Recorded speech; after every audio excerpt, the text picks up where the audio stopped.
Assalamu alaikum rahmatullah, muna mika godiya ga Allah tabaraka wa ta'ala da ya ba mu ikon hallarwa a karatuttuka da muke yi darasinmu na risala. Alhamdulillah, idan ba manta ba a karatun da ya gabata mun tike ne a cikin bayanan da muka yi kan yaya hukuncin karanta al'unutu a sallar asuba. Mun kawo dalilai da dama, mun kawo hadisai da dama. Insha Allah ga wanda yake da bukata sai ya nemi darasi na 25 ya saurara. A karatunmu na yau insha Allah ɗore akan wancan malam yake cewa summa taf'alu fi sujudi, sannan sai ka aikata a yayin da kake yin sujada wal julusi da kuma zamanka kama taqaddama min al-wasfi, kama yanda ya gabata daga kwatance. Yanda muka kwatanta yanda ake yin sujada da yanda ake yin zama, to haka mutum zai dinga yi a cikin sallolinsa a koda yaushe. Sai malam ya ce fa iza jalasta ba'da sajadataini, bayan ka zauna fa'iza jalasta, bayan ka zauna ba da sajadatai, bayan sujjadodi guda biyu. Idan aka yi sujjada ɗaya, in aka yi sujjada ɗaya, idan bayan raka'a biyu ne kaga zama za ka yi, to ga kalan zaman da za ka yi. Sai malam ya ce nasabta rijlakal yumna, za ka shimfiɗa wato kafanka na dama wa butuni asabi'ihima ila al-ardi, sannan ƙasan yatsunka na kafa su kasance suna masu fuskantar ƙasa. Wa thanaita al-yusra, sannan kuma kafanka na gudun kuma zaka lankwasa. Wa afdaita bi alyatika ila al-ardi, daga nan kuma da mazauninka sai kuma ka shimfida ƙasa da su, bi ma'ana sai ka zauna akan mazauninka. Wala taqudu ala rijlika al-yusra, ba za ka zauna akan kafarka na hagu ba.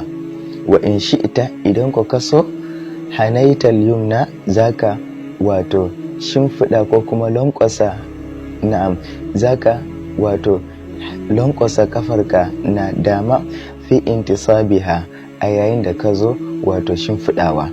Faja'alta jambaka buhmiha ila al-ardi fawasi, sai ka sanya wato bangare ko kuma gefe na wato yatsunka na kafa ya zuwa ga ƙasa. Fazalika wasi, wannan duka yalwatacce ne.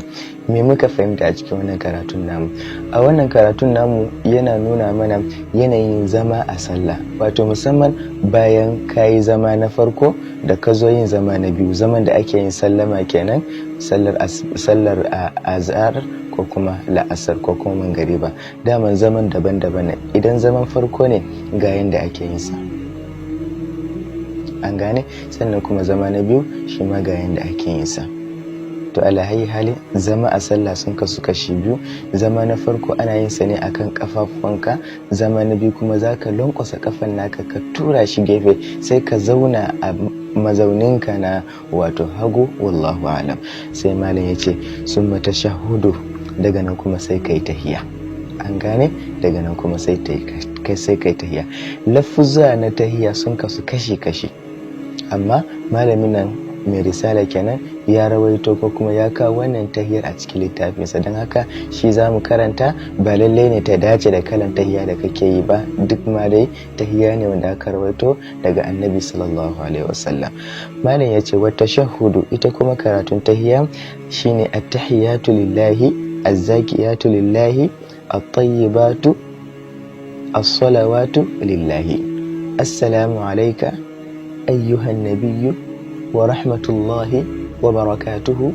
Assalamu alayna wa ala ibadillahi as-salihina. Ashhadu an la ilaha illa Allah wahdahu la sharika lahu wa ashhadu anna Muhammadan abduhu wa rasuluhu. Wannan shine karatun tahiyya da wannan malami ya rawaito mana a cikin wato littafin sana wato ar-risala. Sai malam yace fa in sallamta ba'daha, idan ku har kai sallama bayan ka karanta tahiyya ajizaka, hakan ya wadatar da kai, bi ma'ana ba zai hana sallar ka karbu a wajen Allah subhanahu wataala ba insha Allah. Amma wani ma taziduhu in shita, yana daga cikin abin da zaka karawa karatun tahiyya idan ka so. Akwai karatuttuka da ake karawa da yawa, mun karanta cikin littafin mu na Hisnul Muslim, karatuttuka ne masu yawan gaske.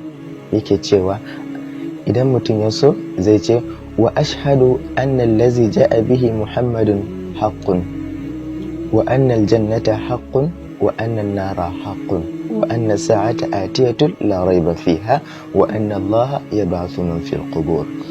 A fassaran tahiyya kam an sani, ba lallai ne sai mun nanata ba, amma wannan da yake ya zo mana bako, mutum zai ce lallai fa nayi shaida wa ashhadu anna allazi ja'a bihi muhammadun haqqun, lalle fa nayi shaidawa duk wani abin da annabi sallallahu alaihi wasallam ya zo da shi gaskiya ne, sannan nayi imanin cewa aljanna gaskiya ne, sannan na shaida cewa wuta ma gaskiya ne, sannan kuma nayi imani da kuma bayar da shaida cewa qiyama atiya rana ce wacce take mai zuwa, la raiba fiha babu kokonto, wa anna Allah yab'athu man fil qubur, lalle kuma nayi imani na shaida lalle fa Allah subhanahu wataala zai tayar da waɗanda suke cikin kaburbura.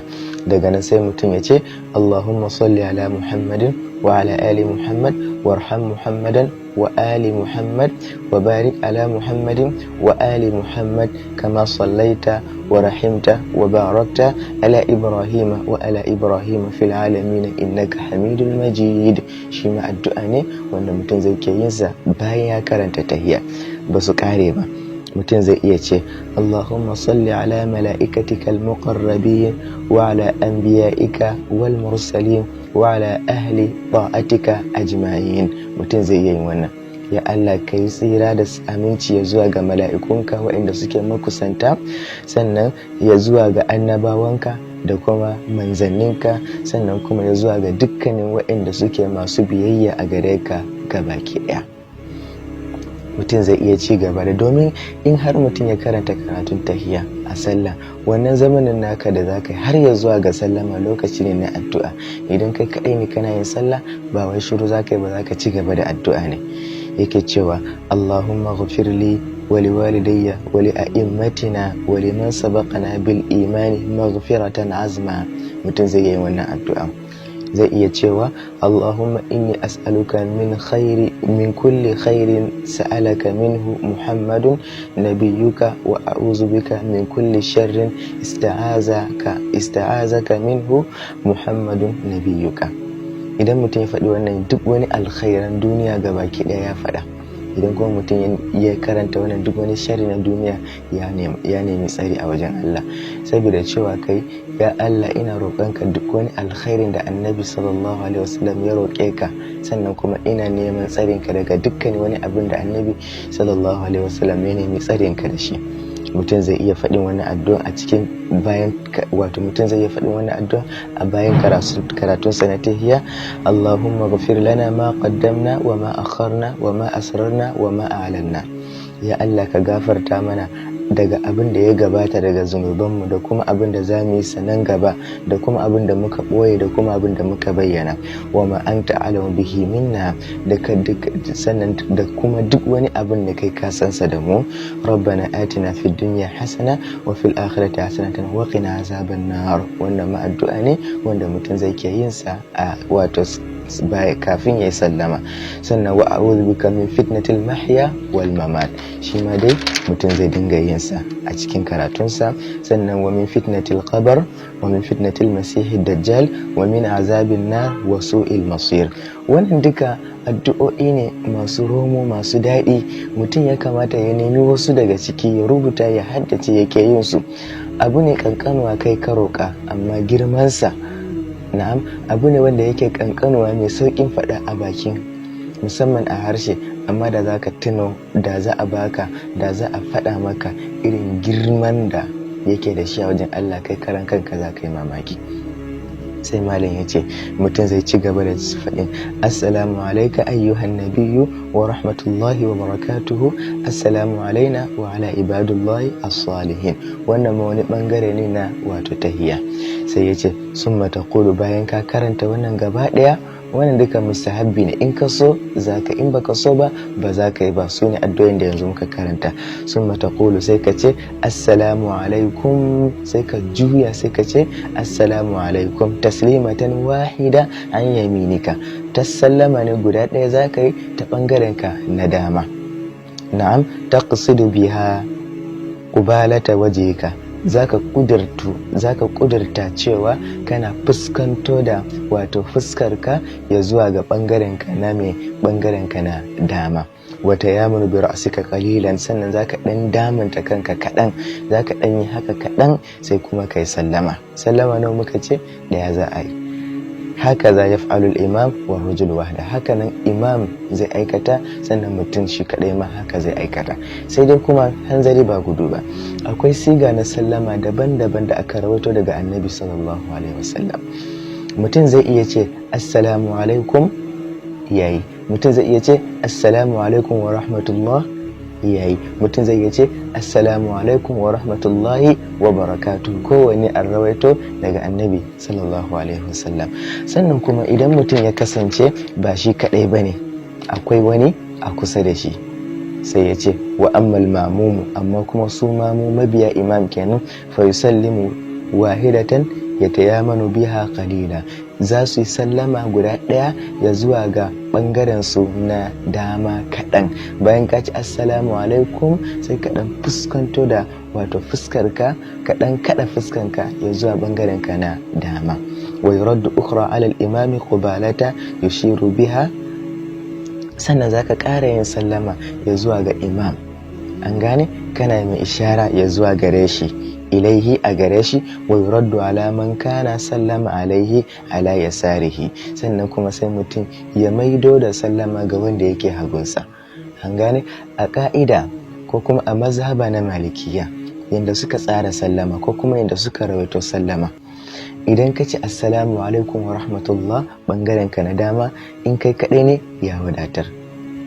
Idan akwai mutum a kusa da kai kana mai bin sahu, to za ka juya ɓangaren hagu, nan ma sai kai wa mutum, in babu kuma shi kenan. Amma idan kai sallama nan kuma ka ƙara sallama nan duk kai kaɗai, wannan shi ma daidai ne, babu komai tun da akwai hadisai insha Allah za mu karanta su.